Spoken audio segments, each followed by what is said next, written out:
বর্তমানে যে উপদেষ্টারা আছেন তাদের সবার দায়িত্ব সকল বিষয় দিন দুনিয়ার যে বিষয়ে যে ফয়সালা গ্রহণ করবে সেই বিষয়ে আমাদের ধর্ম উপদেষ্টা মহোদয় যেহেতু তিনি বিজ্ঞ আলেম এবং মুফতি মুহাদ্দিস তার কাছে জিজ্ঞাসা করে ফয়সালা যেন করে সেই তৌফিক তাদেরকে দান করে।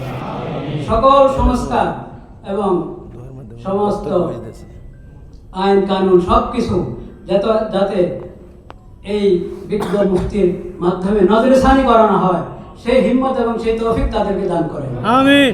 এর মাধ্যমেই সমস্ত সফলতা আসতে পারে, আর না হয় সব কিছু বরবাদ হবে।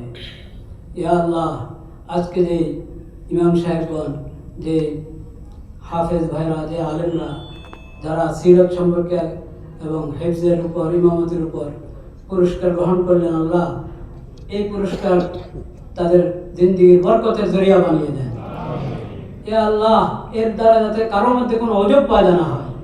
যে ছোট হাফেজ বাচ্চারা আজকে পুরস্কার নিল, এ আল্লাহ আপনি তাদেরকে কোরআনের আলেম বানিয়ে দেন, কোরআনের দায়ী বানিয়ে দেন, হেফজের মধ্যে যাতে শেষ না হয়ে যায় সেই তৌফিক দান করেন। খুব তাওয়াজু দরকার। প্রদর্শনী এটা তো হিম্মত আফজারের জন্য করা হয়, এটা যেন আমাদের কিবির এবং অজবের কারণ না হয়। এটা আমাদের মধ্যে যাতে তাওয়াজু পয়দা করে, ইয়া আল্লাহ সেই ফাহাম আমাদেরকে আপনি মেহরবানি করে দান করেন।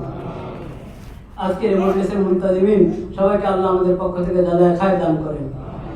সুবহান রাব্বিকা রাব্বিল ইজ্জাতি আম্মা ইয়াসিফুন ওয়া সালামুন আলাল মুরসালিন ওয়ালহামদুলিল্লাহি রাব্বিল আলামিন। আমিন বিরহমাতিকা ইয়া রাহমান। মাশাআল্লাহ, কমিটির লোক থাকলে শোনা একেবারে